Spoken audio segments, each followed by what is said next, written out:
오직 성령이 너희에게 임하시면 너희가 권능을 받고 예루살렘과 온 유대와 사마리아와 땅끝까지 이르러 내 증인이 되리라 하시니라. 사도행전 1장 8절 말씀. 아멘. 우리 같이 한번 암송해 볼까요? 시작. 오직 성령이 너희에게 임하시면 너희가 권능을 받고 예루살렘과 온 유대와 사마리아와 땅끝까지 이르러 내 증인이 되리라 하시니라.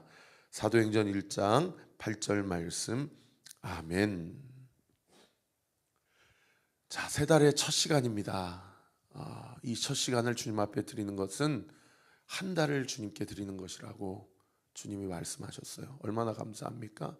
항상 첫 것은 나의 것이다. 항상 주님께서 그렇게 말씀하셨고, 이 한 달의 첫 시간을 주님 앞에 올려드릴 때에 오늘 이 현장에서 예배드리는 성도님들이나 오늘 온라인으로 예배드리는 성도들의 삶 가운데 하나님의 놀라우신 은총과 은혜와 사랑이 풍성하게 부어지는 이번 한 달 되시기를 우리 구주 예수 그리스도의 이름으로 축원합니다. 자, 오늘부터는 예레미야를 다시 살펴보게 되는데요. 우리가 누가복음 살펴보기 전에 예레미야 25장까지 살펴보았고, 자, 오늘 26장부터 이제 살펴보게 됩니다. 이번 한 달 그렇게 살펴보고 이제 6월은 빌레몬서로 이렇게 넘어가는 것 같아요. 여러분, 오늘 26장에 기록되어 있는 이 메시지의 역사적 상황은 오늘 보면 1절에 보시면 유다 왕 요시아의 아들 여호야김이 다스리기 시작한 때다. 자, 그 밑에 도움말에 보시면 여호야김이 어떤 사람이냐? 유다의 18번째 왕으로서 재위 기간이 BC 609년에서 598년까지 11년 동안 남유다를 통치한 왕이고요. 본명은 엘리야김이었으나 그를 왕으로 세운 애굽 왕 바로 느고에 의해 여호야김으로 개명되었다. 그것이 열왕기하 23장에 기록이 되어 있다라고 이야기를 하고 있습니다. 그러니까 오늘 본문 1절에서 여호야김이 다스리기 시작한 때 여호와께로부터 이 말씀이 예레미야에게 임했다라고 하니까 아마도 그 18대 왕인 여호야김의 원년 BC 609년에 하나님의 말씀이 예레미야에게 계시가 나타났던 것, 그리고 그 계시대로 예레미야 선지자는 여호와의 성전에 가서 하나님께서 말씀하신 그대로 하나님의 말씀을 선포했다는 것을 알 수 있는 그런 대목이죠. 여러분, 하나님이 뭐라고 말씀하셨는지 오늘 보면 4절부터 5절까지 기록하고 있는데요. 4절부터 5절까지 한번 보실까요? 우리 4절 5절 같이 한번 읽겠습니다. 시작. 너는 그들에게 이와 같이 이르라. 여호와의 말씀에 너희가 나를 순종하지 아니하며 내가 너희 앞에 둔 내 율법을 행하지 아니하며 내가 너희에게 나의 종 선지자들을 꾸준히 보내 그들의 말을 순종하라고 하였으나 너희는 순종하지 아니하였느니라. 여러분, 이 4절과 5절에서 가장 많이 등장하는 단어가 뭡니까? 순종이라는 단어죠. 하나님이 오늘 이 시대에도 하나님의 백성에게 요구하시는 것은 순종이라는 것을 알 수 있어요. 순종이 제사보다 낫다. 순종이 예배보다 낫다. 순종이 다른 어떤 것보다도 하나님께서 가장 중요하게 생각하신다. 그리고 그 순종을 통해서 그 사람의 나를 향한 하나님의 마음, 하나님을 향한 마음, 하나님을 향한 믿음, 또 하나님을 향한 사랑을 달아볼 수가 있다는 거죠. 그러면서 6절에 뭐라고 얘기하셔요? 순종하지 아니하면 6절에 보세요. 내가 이 성전을 실로와 같이 되게 하고, 그 실로는 밑에 도움말에 보시면 안식의 장소라는 뜻으로서 예루살렘 북쪽 약 30km 지점에 있었던 곳인데 베델 동북쪽 15km 지점에 있었던 에브라임의 성읍이다. 가나안 정복 전쟁 직후에 성막을 두었던 곳이지만 아벡 전투에서 블레셋 사람들에게 의해 짓밟힌 것으로 보인다. 그것이 사무엘상 4장에 기록이 되어 있다라고 이야기를 합니다. 그러니까 여호수아를 통해서 가나안 땅을 정복하고 하나님의 법궤를 처음으로 안치한 곳이 실로고, 그곳에 여호와의 성막, 성전 시대 이전에 성막 시대에 처음으로 성방을 둔 곳이 바로 실로라는 거죠. 그러니까 실로는 영적으로 얼마나 의미가 있는 곳이냐면 이스라엘 백성이 가나안 땅에 정착을 하여서 하나님을 만나는 곳으로 사실은 가장 중요하게 여길 만한 하나님의 성막을 어디다 둔대? 라고 이스라엘 백성이 그렇게 물음표를 가졌을 때 실로에다 둔대 라고 했던 곳이 바로 하나님이 이스라엘 백성을 만나는 첫 번째 장소가 실로 아닙니까? 그런데 여러분, 우리가 잘 아는 대로 그 블레셋과의 전투에서 이스라엘 백성이 여호와의 법궤를 마치 부정마냥 그렇게 여겨서 우리가 이렇게 지는 거 보니까 안 되겠다, 이 법궤를 가지고 전쟁에 가면은 하나님께서 우리로 하여금 반드시 이기게 하시리라. 그러다가 법궤를 빼앗겨 버렸잖아요. 그곳이 바로 실로예요. 그러니까 오늘 본문 6절에 이 성전을 실로와 같이 되게 하겠다라고 한 얘기는 무슨 얘기예요? 여호와의 성전이 지금 예루살렘에 있는데, 이 솔로몬 성전이, 이 성전이 있었기 때문에 그 앞전에도 이사야 선지자가 그렇게 경고를 하고 하나님 앞에서 회개하지 아니하면 이 아수르 왕이 와가지고 다 쓸어버릴 거다, 회개해라. 그랬더니 세상에 히스기야라는 그 유명한 왕이 하나님 앞에서 회개를 해가지고 그렇게 예루살렘 성이 지켜졌잖아요. 그러면은 우리가 회개해서 우리를 향한 하나님의 심판을 주님이 돌이키셨구나, 하나님이 우리에게 원하시는 것은 순종이구나, 그렇게 깨달아야 되는데 어떻게 엉뚱하게 깨달았냐면 여호와의 성전이 여기 있었기 때문에 이 성이 망하지 않았던 거야. 소위 그게 뭐예요? 시오니즘이잖아요. 이 성은 우리가 어떻게 살든지 간에 망하지 않을 거야, 이런 잘못된 적용이 있어가지고 그렇게 하나님 앞에서 회개하지 아니하고 마치 예루살렘 성에만 있으면 우리가 어떻게 살든지 간에 하나님이 내 삶을 지켜주실 거야, 우리 집안을 보호해 주실 거야, 이렇게 자기 방식대로 말씀을 적용하고 해석하니까 여러분, 느부갓네살 왕에 의해서 예루살렘 성에 돌 위에 돌 하나도 남지 아니하고 폭삭망한 거 아닙니까? 지금 그 직전까지 마지막으로 하나님께서 경고하신 그런 상황이라는 것을 알 수 있는 그런 대목인 것이죠. 6절 말씀 다시 보시면은 내가 이 성전을 실로와 같이 되게 하고 이 성을 세계 모든 민족의 저주거리가 되게 하리라 하셨느니라. 7절 예레미야가 여호와의 성전에서 이 말을 하매 제사장들과 선지자들과 모든 백성이 들었다. 그러니까 보세요. 오늘 본문의 26장의 1절부터 15절까지 영적인 메커니즘을 해석해 보면 여러분 세 단계에 걸치는 것을 볼 수가 있어요. 첫 번째, 하나님이 먼저 말씀하세요. 그걸 소위 어려운 표현으로 계시라고 하죠. 계시. 지난주에 새가족 교육을 하는데 생전 처음 나오신 성도님이, 제가 그분에게 복음을 전했더니 저한테 목사님 질문이 있습니다. 자기는 어렸을 때 성당을 다녔는데 그러다가 한창 동안 믿음 생활, 신앙 생활을 안 하고 오늘 이렇게 처음으로 교회를 나왔습니다. 그런데 천주교하고 기독교하고 차이점이 뭡니까? 그래서 제가 여러 차이점이 있지만 가장 큰 차이점은 이 계시의 방법과 관련된 것입니다. 우리는 예수 그리스도의 이름으로 누구든지 하나님 앞에 계시를 받을 수 있습니다. 오늘 이 아침에도 하루에 한 달에 첫 시간을 이렇게 하나님의 말씀을 계시를 받는 거예요. 그러나 천주교는 이 그리스도의 대리자라고 세워진 이 교황을 통해서 지금 콘클라베라고 지금 새로운 교황을 뽑는 상황 아닙니까? 그 사람을 통해서 계시를 받고 이미 드러난 계시, 나타난 계시인 성경과 교황의 말씀이 동일한 권한, 동일한 영적 권위를 갖습니다. 이게 결정적 차이입니다. 여러분, 계시가 얼마나 중요한지 이렇게 분파가 나눠질 정도로 어떤 방식으로 하나님의 말씀을 듣느냐, 이게 중요한 거예요. 오늘 본문의 영적 메커니즘 중에 한 큰 덩어리는 하나님이 말씀하세요. 할렐루야. 하나님은 살아계세요. 할렐루야.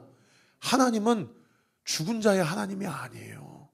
하나님은 오늘 이번 한 달도, 오늘 이 하루도 순간순간 나에게 말씀하시는 살아계신 하나님임을 믿으시기를 예수님의 이름으로 축원합니다. 이게 하나의 큰 메커니즘이에요. 그런가 하면 반대편에 어떤 메커니즘이 있냐면 그 계시의 말씀을 듣는 주의 백성들이 있어요. 주의 백성들. 이 주의 백성들에 대해서 여러분, 이 하나님의 계시의 말씀의 핵심이 뭐라고 그랬어요? 제가 아까 4절부터 5절까지 가장 많이 등장하는 단어가 뭐라고요? 순종. 하나님의 계시의 핵심은 순종이에요. 그런가 하면 그 하나님의 계시의 말씀을 듣는 우리의 이 반대편에 있는 메커니즘의 핵심이 뭐냐? 오늘 보면 3절 우리 같이 한번 읽어보십시다. 시작. 그들이 듣고 혹시 각각 그 악한 길에서 돌아오리라. 그리하면 내가 그들의 악행으로 말미암아 그들에게 재앙을 내리려 하던 뜻을 돌이키리라. 여러분, 여기 보시면은 3절 말씀에 제 눈을 확 휘어잡는 단어가 두 개가 있는데, 그 첫 번째 단어가 뭐냐면 3절에 보세요. 여러분, 펜 있으시면 동그라미 한번 쳐보세요. 그들이 뭐하고 듣고. 여러분, 하나님은 오늘도 살아계셔서 우리에게 말씀하세요. 할렐루야. 그러면 이 반대편에 있는 우리에게 있어서의 가장 중요한 첫 번째 메커니즘은 뭐냐? 들어야 돼요. 이게 중요해요. 우리 온리교회는 하나님의 말씀을 듣는 교회예요. 할렐루야. 그리고 중요한 그 다음에 제 눈을 확 휘어잡은 단어가 뭐냐? 혹시 각각 그 악한 길에서 뭐하리라? 돌아오리라. 요게 두 번째 중요한 단어예요. 여러분, 하나님의 계시의 말씀이 선포되면 우리는 두 가지를 해야 됩니다. 첫 번째는 들어야 되고요. 두 번째는 주님께 돌아와야 됩니다. 할렐루야. 오늘 밤에 목요 찬양 집회 때도 찬양할 거예요. 여호와께 돌아가자. 주님 앞에 돌이키자. 그 이 두 가지가 사실상 신앙생활의 전부예요. 하나님의 말씀을 듣는 것, 그리고 하나님의 말씀을 듣고 지금 내가 악한 길에 있다고 한다면 그 말씀 앞에 찔림을 받고 여호와께로 돌이키고 주님을 향해 돌아오는 것. 여러분, 그게 믿음생활, 신앙생활의 전부라고요. 이게 또한 가장 큰 두 번째 큰 덩어리의 메커니즘이에요. 그러면 이 하나님이 오늘도 살아계셔서 말씀하신다라는 큰 덩어리, 그리고 그 말씀을 듣고 돌아와야 된다라는 큰 덩어리 사이에 중간에 세 번째 중요한 메커니즘이 2절 말씀이에요. 우리 2절 말씀 같이 한번 읽어볼까요? 시작. 여호와께서 이와 같이 말씀하시니라. 너는 여호와의 성전의 뜰에 서서 유다 모든 성읍에서 여호와의 성전에 와서 예배하는 자에게 내가 내게 명령하여 이르게 한 모든 말을 전하되 한마디도 뭐하지 말라? 감하지 말라. 여기 발신자가 하나님이면 여러분, 수신자가 누구라고 기록되어 있습니까? 너는 여호와의 성전 뜰에 서서 유다 모든 성읍에서 여호와의 성전에 와서 뭐하는 자에게? 예배하는 자에게. 그러니까 많은 학자들이 이 BC 609년에 지금 이 하나님의 계시의 말씀을 선포하는 예레미야의 상황이 아마도 유대 3대 절기 중에 하나일 것이다. 왜요? 이스라엘 백성은 가장 큰 절기에 다 예루살렘에 와서 다 번제물, 속죄제물을 하나님 앞에 드려야 되거든요. 그러니까 예수님도 6월절에 어린 양이 되셔서 십자가에 달려 죽으실 때 예루살렘 성이 바글바글했어요. 그러니까 예수님이 성전 안에 들어가서 그냥 다 뒤집어 엎고, 내 기도는 이 성전은 만민이 기도한 집인데 이 도주에게 소굴이 되었다, 그런 거 아닙니까? 이 절기 때 예레미야가 성전뜰 앞에 서서 이 하나님의 계시의 말씀을 선포한 거예요. 여러분, 여기 수신자가 누구라고요? 불신자들이 아니에요. 믿음생활, 신앙생활 안 하는 사람들이 아니에요. 하나님은 그런 사람들을 관심도 없으세요. 그냥 로마서 1장 말씀에는 뭐라고 기록되어 있냐면 유기하신다고 그래요. 내버려둬 버려요. 그냥. 하나님의 관심은 우리에게 있어요. 우리에게. 그런데 그들에게 그 수신자들에게 뭐라고 얘기하냐? 마지막 구절 2장 하반절에 뭐라고 기록되어 있냐면 한마디도 감하지 말라라고 얘기해요. 눈치 보지 말아라. 사람들이 어떻게 반응하든지 두려워하지 말아라. 내가 너에게 이야기한 걸 그대로 전해라. 요게 첫 번째 이 하나님의 계시의 큰 한 덩어리와 그 계시의 말씀을 들어야 되는 하나님의 백성의 두 번째 덩어리 사이에 오늘날 이 시대도 하나님께서 목회자들에게, 그리고 우리는 천주교가 아니기 때문에 그리스도를 믿는 모든 백성들에게, 모든 성도들에게 한마디도 감하지 않고 거기에 더하지도 말고 빼지도 말고 하나님이 말씀하시는 대로 그대로 우리는 듣고 전해야 하는 요 세 번째 덩어리예요. 여러분, 신앙생활 이 세 가지가 전부입니다. 그런데 오늘날 많은 교회들이, 많은 목회자들이, 그리고 많은 성도들이 다 무엇을 따라가냐? 다 기복주의를 따라가요. 뭘 빼요 자꾸. 요거는 성도들이 듣기 불편할 거야. 그러고 빼요. 그리고 요거는 성도들이 듣고 싶어 할 거야. 그리고 뭘 자꾸 더해요. 요게 주님 오시는 날까지 타락하고 변질된, 세속화된 교회의 특징입니다.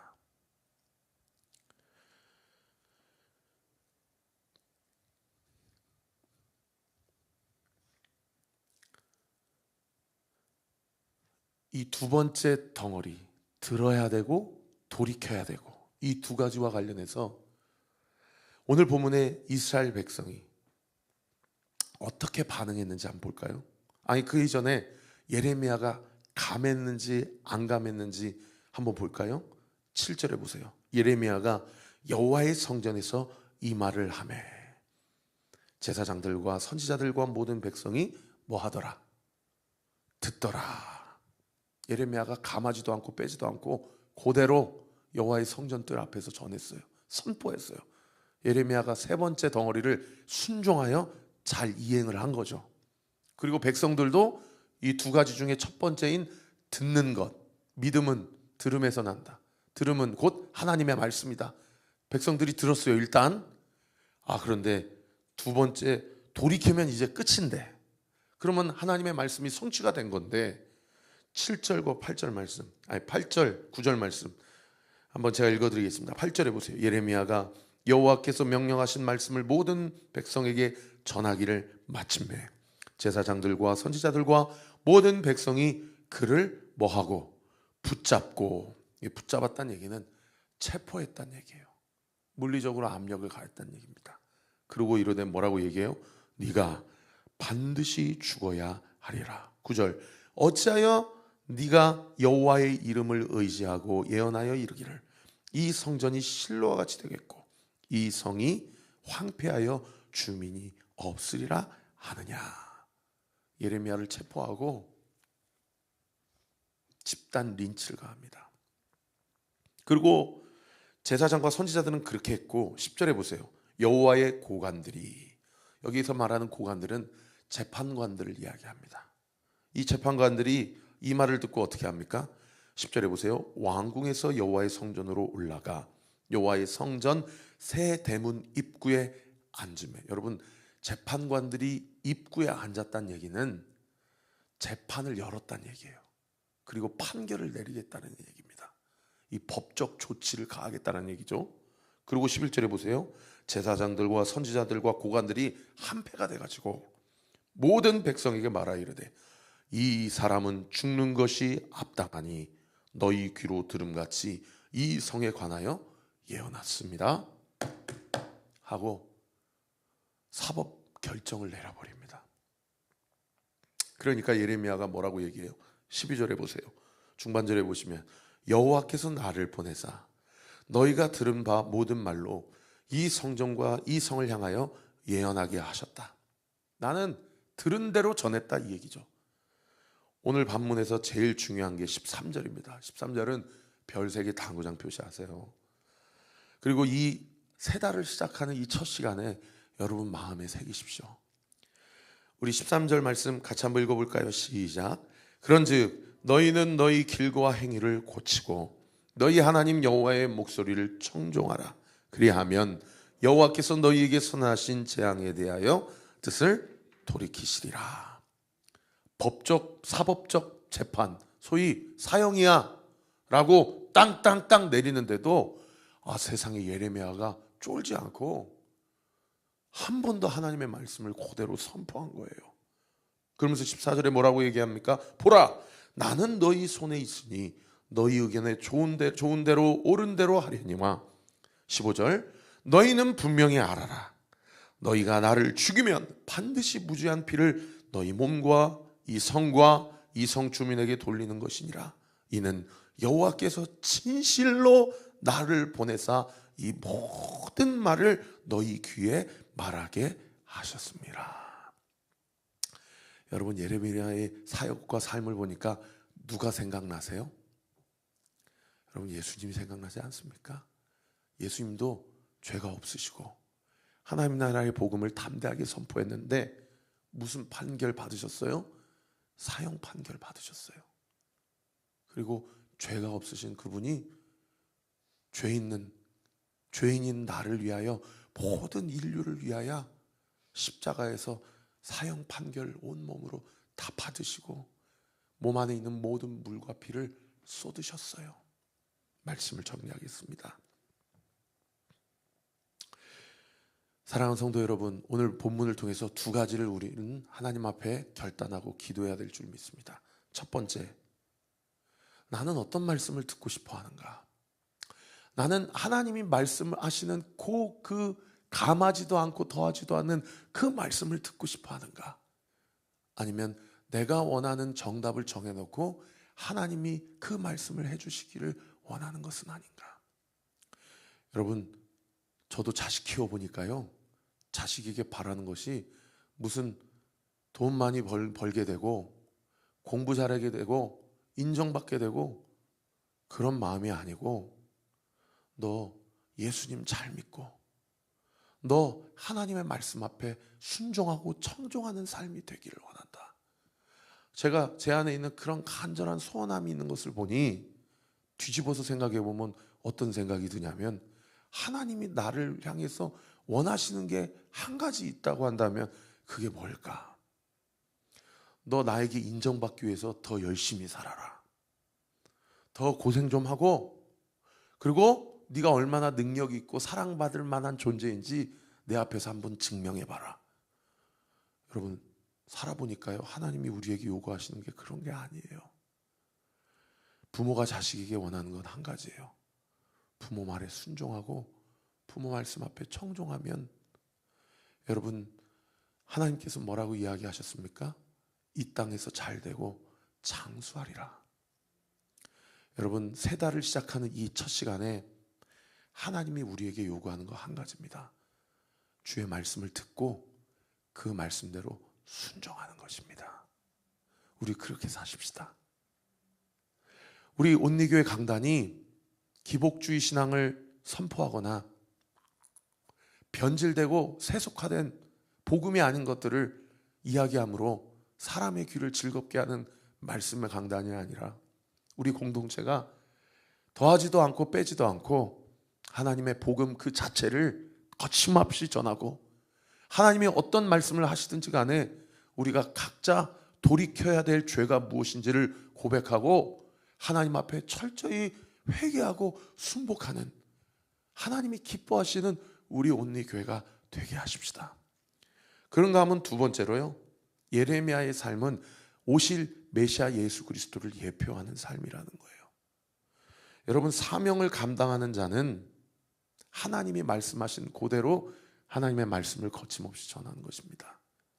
그 하나님의 말씀을 먼저 누구를 향해 적용하는 것입니까? 자기 자신을 향해 적용하는 거예요. 그러니까 은혜 받은 사람은 그 사람의 인생 가운데 뭐가 없냐면 타인을 향한 판단이나 정죄가 없어요. 왜요? 하나님의 모든 말씀을 누가 들어야 될 말씀이라고 이야기하지 아니하고 생각하지 아니하고, 내가 오늘 이 시간 하나님 앞에 말씀을 들어야 되고 회개해야 되는구나라고 적용하기 때문에 모든 말씀을 나에게 먼저 적용시키는 거예요. 아무개 성도님하고 신방하는데, 목사님, 제 남편이 좀 변했으면 좋겠어요. 그러면 어김없이 하나님이 저에게 그렇게 말씀하세요. 야, 그 성도님께 가서 얘기해라. 당신이 변하면 당신 남편 변한다고 그럽니다. 새벽마다 우리 성도들 한 사람 한 사람 놓고 기도할 때 아무개 성도 좀 깨닫게 해주세요. 제발 제 속 좀 그만 썩이고 좀 돌이키고 회개하게 해주세요 라고 제가 그분을 위해 기도하면 어김없이 주님이 말씀하세요. 최 목사야, 네가 변하면 아무개 성도 변한다. 여러분, 내가 변하면 가정이 변하는 줄 믿으시길 바랍니다. 내가 변하면 하나님이 우리 교회를 책임져 주시는 줄 믿으시기를 우리 구주 예수 그리스도 이름으로 축원합니다. 그렇게 자기 자신에게 그 사명을 먼저 적용하고 순종하게 될 때예요, 여러분, 사명을 감당하는 자에게 예수님이 그러셨던 것처럼, 예레미야가 그랬던 것처럼 세상은 뭐라고 얘기해요? 너 죽여버릴 거야. 너 그렇게 살면 될 일도 안 돼. 그렇게 겁박하고 협박해요. 그럴 때 너희가 좋을 대로 해라. 나 쫄지 않는다. 하나님이 나에게 이렇게 말씀하셨다.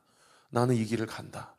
내 삶은, 내 인생은, 우리의 가정은, 이 교회는, 우리나라 민족은 내가 하는 것이 아니라 살아계신 하나님이 책임지신다. 할렐루야.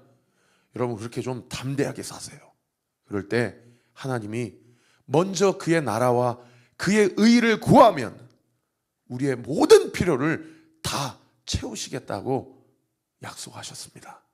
그런 은혜가 이번 3달도, 이번 5월 한 달도 우리의 삶 가운데 구체적으로 이루어지는 은혜의 역사 있게 되기를 우리 구주 예수 그리스도 이름으로 축원합니다. 기도하겠습니다. 아버지 하나님, 감사합니다. 오늘 이 월삭 새벽 예배를 주님 앞에 올려드리며 이 한 달의 첫 시간을 살아계신 하나님의 계시의 말씀을 듣게 하시고 그 말씀 앞에 청종할 수 있는, 순종하고자 하는 마음을 우리에게 허락해 주시고 우리의 마음을 찔러 주시고 우리로 돌이키게 하게 하심에 감사와 영광을 올려드립니다. 아버지 하나님, 우리의 영적인 태도와 스탠스가 내가 원하는 말씀, 내가 듣고 싶어하는 말씀, 나에게 필요한 말씀을 구하는 것이 아니라 어떤 말씀을 하시든지 간에 주여, 종이 여기 있사오니 말씀하옵소서. 제가 듣겠습니다. 그렇게 고백하고 회개하고 내가 돌이켜야 될 죄가 무엇인지를 깨닫고 누군가를 판단하고 누군가를 정죄하는 신앙생활이 아니라 그 말씀을 나에게 적용하고 내가 변하고 내가 주님 앞에 회개하고 두 손 두 발 들 때에 주님, 우리 배우자가 변하고 우리 자녀들이 변하고 우리의 가정이 변하고 우리 교회가 온전히 세워지게 될 것을 믿습니다. 아버지, 사명을 감당하는 사명자의 삶은 세상 사람들이 환영하며 세상 사람들이 격려하며 축복하는 그러한 삶이 아니라 너 자꾸 그렇게 얘기하고 너 자꾸 그런 이야기하고 다니면 내가 너 죽여버릴 거야. 세상 사람들이 겁박하고 협박할 때에 아버지 하나님, 누구든지 나를 따라오려거든 자기를 부인하고 자기에게 주어진 십자가를 지고 나를 좇을 것이니라. 주님께서 말씀하셨던 것처럼 오늘 이 시대를 살아가는 예레미야 그 한 사람을 찾으시는 하나님, 주님, 제가 여기 있사오니 주님, 나를 보시옵소서. 나를 통하여 나에게 가정을 향해, 직장을 향해, 학교를 향해, 교회를 향해 주님께서 보내시고 파송하신 하나님의 선지자, 하나님의 제사장, 하나님의 왕 같은 하나님의 백성, 하나님의 주의 권속으로 나를 세워주신 줄 믿사오니 오늘 이 하루도, 이번 한 달도, 올 한 해도 사명을 감당하는 내가 되게 하여 주옵소서. 그렇게 믿음 가지고 주님 앞에 구하는 우리 사랑하는 교회 모든 성도들의 구체적인 삶 가운데 주님의 나라와 주님의 공의를 구할 때에 우리의 모든 필요를 채우시고 우리의 모든 먹고 사는 문제를 책임져 주시는 하나님을 생생하게 목도하고 경험하는 우리 모든 온리교회 성도들 되게 하여 주시옵소서. 이 시간 예수 그리스도의 이름으로 명하노니 이 새벽에 주님 앞에 기도하는 모든 기도가 예수의 이름으로 응답될 주여다. 응답될 주여다. 응답될 주여다. 기도의 문을 열어주세요. 기도의 지경을 넓혀주세요. 우리의 입을 활짝 주님 앞에 벌립니다. 주님 채우시고 일하시고 고치시고 살려 주시옵소서. 대문이 열릴 주여다. 열릴 주여다. 열릴 주여다. 예수님의 이름으로 기도합니다. 아멘. 지금은 우리 구주 예수 그리스도의 은혜와 하나님 아버지의 사랑과 성령 하나님의 위로교통 충만하심이 오늘 이 세 달의 첫 주님의 계시를 두렵고 떨린 마음으로 받고 주님 앞에 회개해야 될 것이 무엇인지 나 자신을 돌아보며 천부의 의지 없어서 손들고 옵니다. 철저히 주님 앞에 회개하고 주님과 동행함으로 사명을 감당하여 주님 다시 오시는 그날에 착하고 충성된 종이었다 칭찬받기로 결단하는 우리 사랑하는 운리교회 모든 성도들 머리머리 위에 이번 한 달의 모든 일정과 스케줄 위에 지금으로부터 영원토록 함께 하시기를 간절히 축원하옵나이다. 아멘.